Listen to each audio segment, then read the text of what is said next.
Quinn Ewers has declared for the NFL draft, and even though all season we may have felt like his draft stock has fallen, I'm here to tell you why I still believe that Quinn Ewers will be a first round pick in the 2025 NFL draft.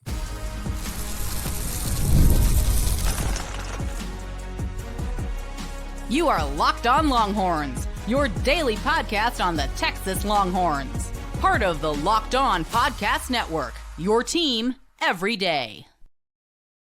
Locked On Longhorns, the show. Jonathan Davis, your host. Today's episode of Locked On Longhorns is brought to you by FanDuel. From the first whistle to the final drive, FanDuel makes the NFL playoffs even more exciting. Right now, new customers can bet $5 and get $300 in bonus bets if you win your first bet. Visit FanDuel.com to get started. I feel like that's just gone up. Like the first time I read it, I think it was like 150, then 200, now 300. Trying to hop on FanDuel, but of course, for most of my listeners that are in Texas, you can't use it. But nonetheless, talking about Quinn Ewers in the first segment, like I said, I still believe that he'll be a first round pick. So I explain why. In the second segment, this 2025 defense, right? I'm looking at how I think this 2025 defense is going to look, and I'm still really excited about this unit. I think it'll be one of the best in college football again. And then in the last segment, some question marks in the trenches, right? You're almost replacing your entire offensive line. Shout out to DJ Campbell for coming back, so you're still replacing 4 out of 5, but that's better than 5 out of 5. And then we're looking at this defensive line. I like what we have at the edge positions, but who's going to play defensive tackle for us, right? So that's what we're going to talk about in the third segment. All of that and more on today's episode of Locked On Longhorns, part of the Locked On Podcast Network, your team every day. So you look at Quinn Ewers, and he has entered the NFL draft.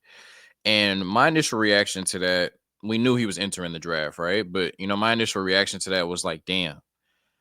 Because I feel like in this era of college football, a lot of times now, it's just so rare to see a 3-year starter at a university, right? Like Quinn Ewers has been our starter for 3 years. And that's so rare. Nowadays, you're seeing quarterbacks come in starting for 1 year, or they've sat on the bench and they only get 1 year of opportunity. He was our starter for 3 years.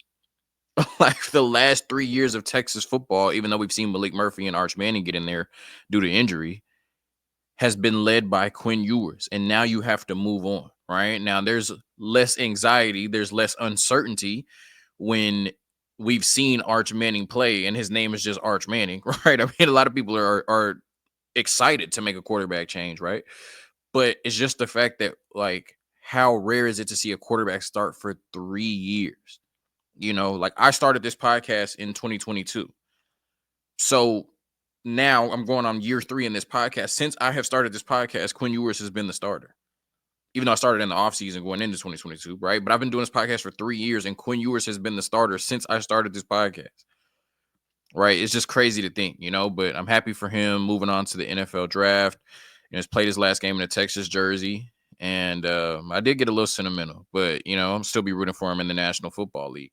But all offseason, all offseason, I guess I can't go that route.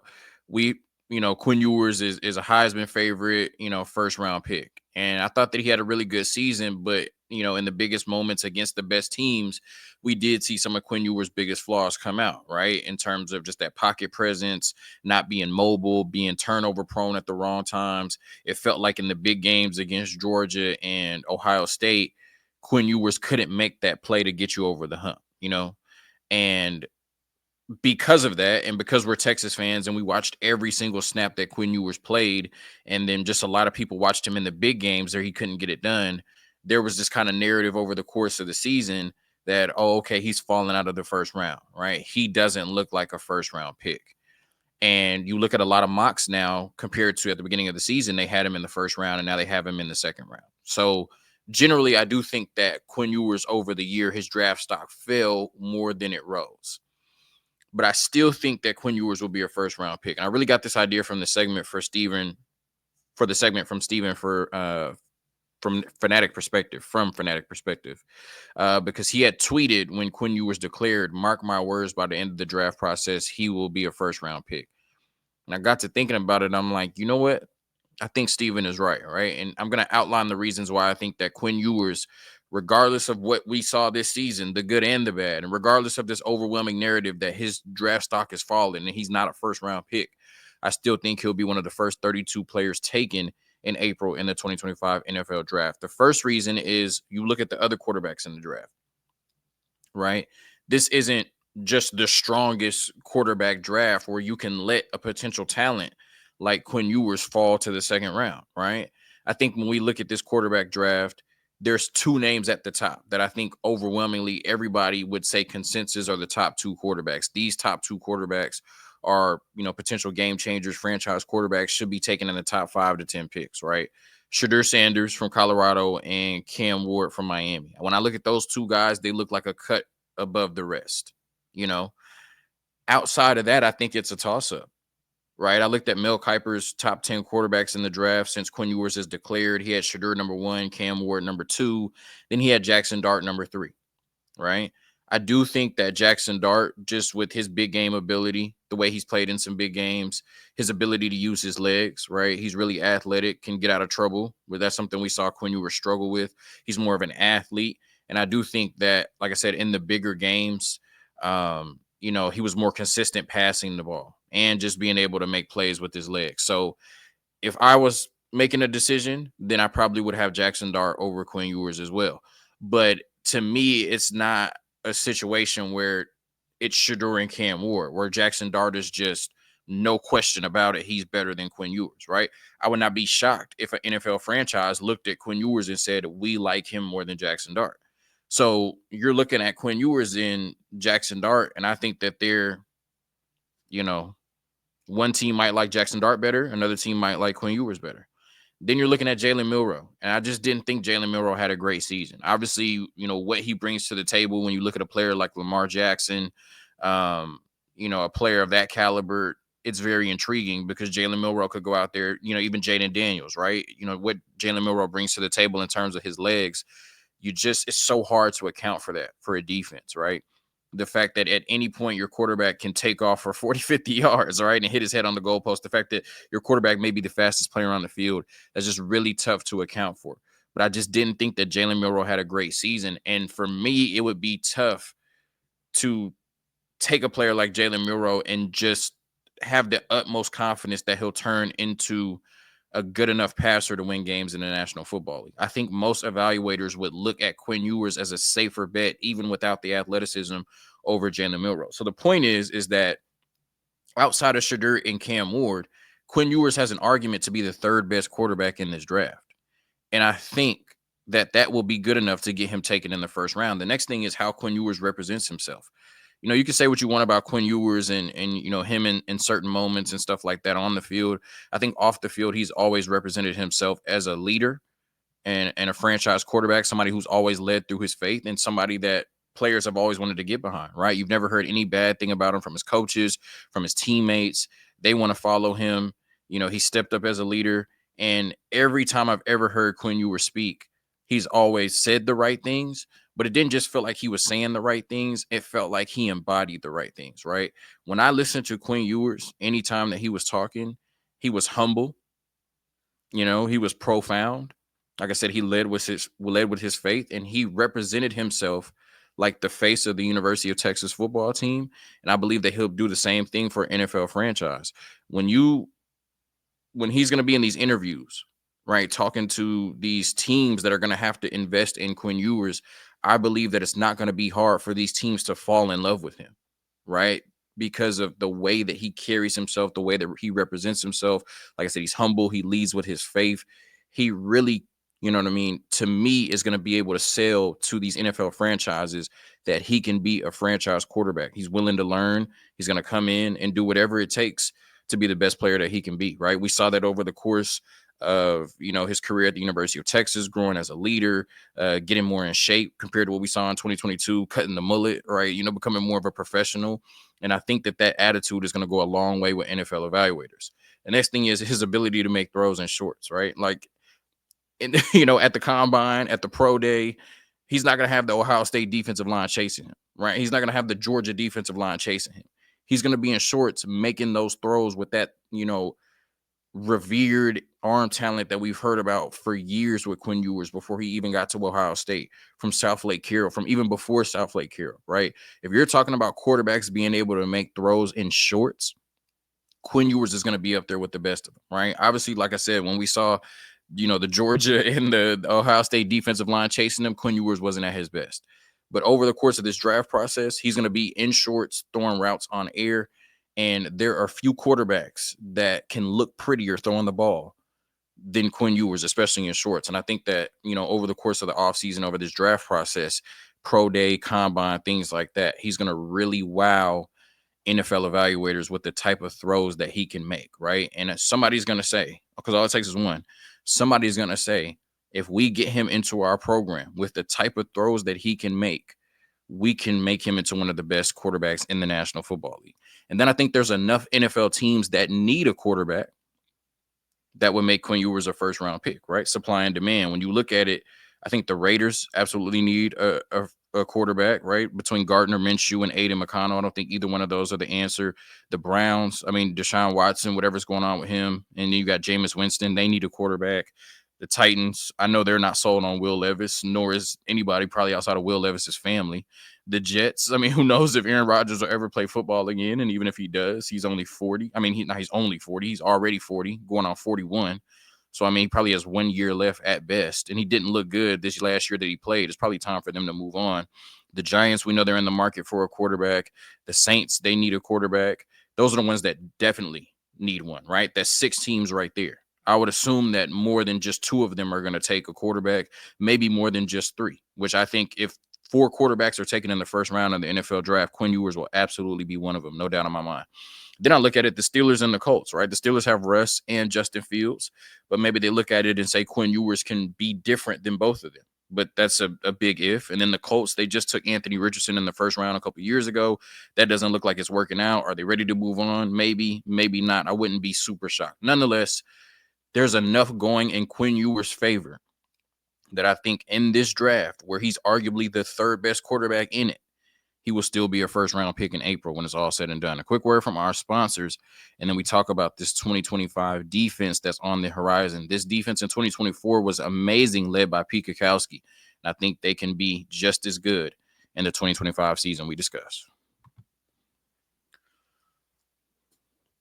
All right, today's episode of Locked On Longhorns is brought to you by Prizepicks, the place to get real money sports action. With over 10 million members and billions of dollars in winnings, Prizepicks has changed the game in daily fantasy sports. Whether it's the playoffs or the regular season, Prizepicks has made it easier than ever to win big while enjoying all of the football action. Now it's playoff time, and there's no better way to get in on the action than with Prizepicks. Here's how it works. You simply pick more or less on at least 2 players, and if your picks hit, you could win up to 1,000 times your cash. Yes, that's right, 1,000 times your money just by making a few simple picks. Ready to run your game this football season? Download the app today and use code LOCKEDONCollege to get $50 instantly after you play your first $5 lineup. That's right, $50 just for playing. Don't wait. Take your game to the next level with Prizepicks. Prizepicks, run your game. And I saw they have a promo for Monday night for the national championship game between Ohio State and Notre Dame. Will Howard a free square, right? If he throws for more than 1 passing yard, spoiler alert, he will, right? That's already a square for you right there. That's already 1 square that you got. You only got to get 1 more pick right. And if you know ball, getting 1 more pick right shouldn't be hard to make you some money. So hop on Prizepicks and start making money today. All right, I said it like on the recap episode with Tony, but I just love Pete Kwiatkowski, man.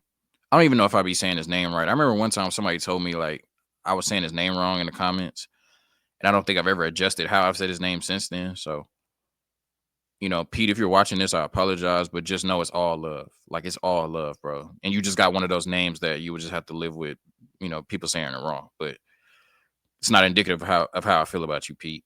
Like I love Pete Kwiatkowski, bro. I love him. And I thought it was very interesting when they asked him about like head coach opportunities, because I had been asking like, why aren't people beating down the door to interview Pete Kwiatkowski?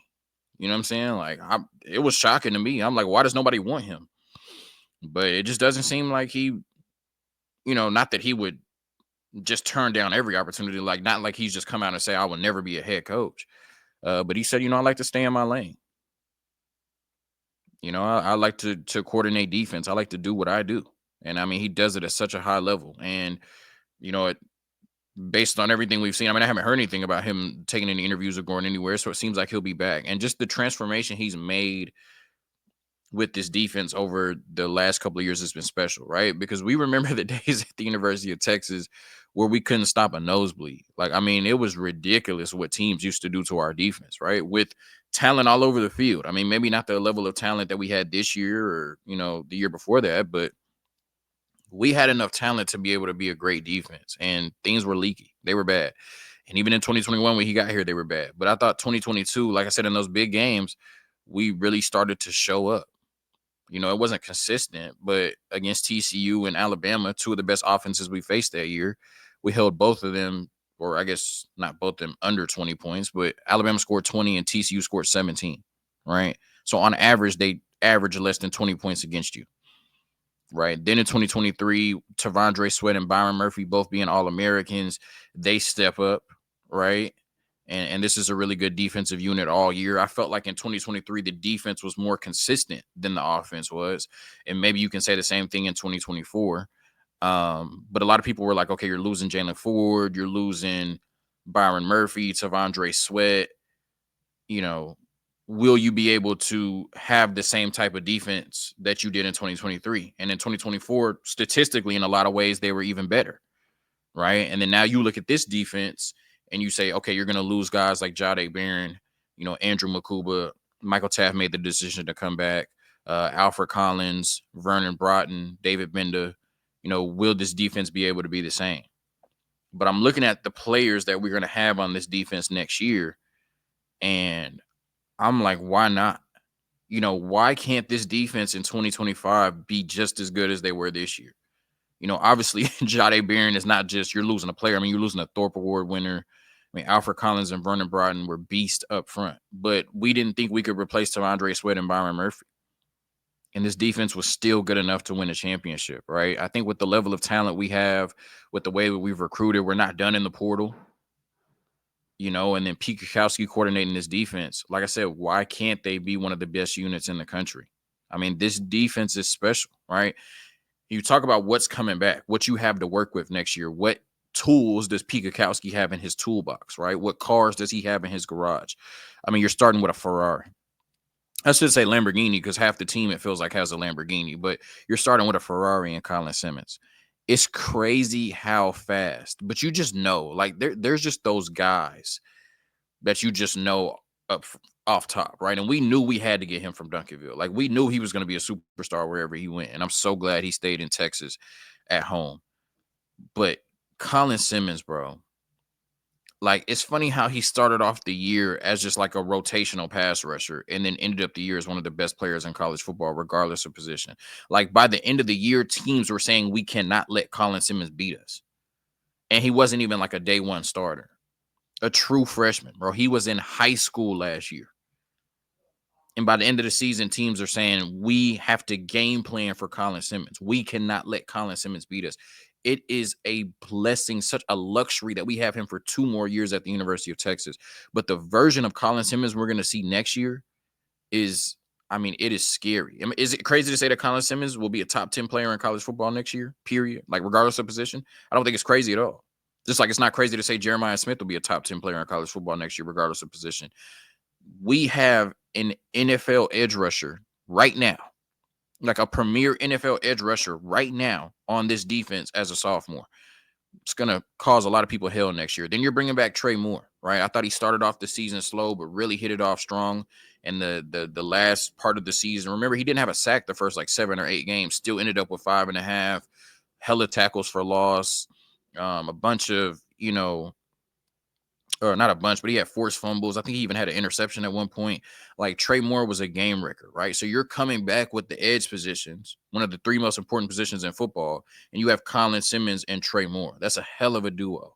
Then you're looking at the linebacker position, and not just them two, right? You got Colton Bassick still, Ethan Burke. You're bringing in the Jackson brother, not Landon Jackson. I think that's the one that's leaving Arkansas. I'm not looking at my recruiting. But either way, we have good players at the edge position. Then you look at linebacker, you still got Anthony Hill, right? Who's one of the best players in college football, maybe the best linebacker coming into next season in college football. And Leon Lafau, they did go get that linebacker from Arkansas out of the transfer portal. So I still think that the linebacker room will be really, really good, right? But Anthony Hill is one of the best players in college football. So you look at the edge positions, you have a lot. You look at the linebacker position, you have a lot coming back, right? And then you look at corner. Malik Muhammad, I know it's been some cryptic stuff on Twitter and whatever. Still a really good corner. Maybe didn't have the best playoff run. Hold on. I don't know what just happened, right? Hopefully we're still good. Hold on. My bad. I saw my screen go black, so I didn't know what was happening. Looks like we're still good. We're still recording. If it got a little bit wonky there, sorry. But I was just saying Malik Muhammad didn't have the best playoff run, but still a really good corner. Maybe he was focused on other things. I don't know. Re-upping at the end of the season, but still a great player to have come back in his junior year. Jalen Gilbo, right? 3 years of experience now. He was really good in the nickel. I think he'll be even better next season. And then you have a plethora of corners, whether you get somebody in the portal or, on the bench led by Kobe Black that could come in and fill that spot of Jahdae Barron. So, I think we're good at the corner positions. And then, we have a treasure chest at the safety position, right? Derek Williams, who missed, all the games this year after Oklahoma. If he's coming back, he's giving you a lot of experience and he's a really good safety. Jelani McDonald, who stepped in for Derek Williams, he played really well this year. Obviously, Michael Taft, one of the best players in college football, such a plus for him to come back, to try to fulfill his goal of winning a championship at the University of Texas. Then you got 5 stars in Jonah Williams, who's probably going to see the field next year in some capacity, whether it be at linebacker or safety. He can play both. You still got Xavier Filsami, however you say his last name. There's a 5-star safety. So you have so many great players on this defense.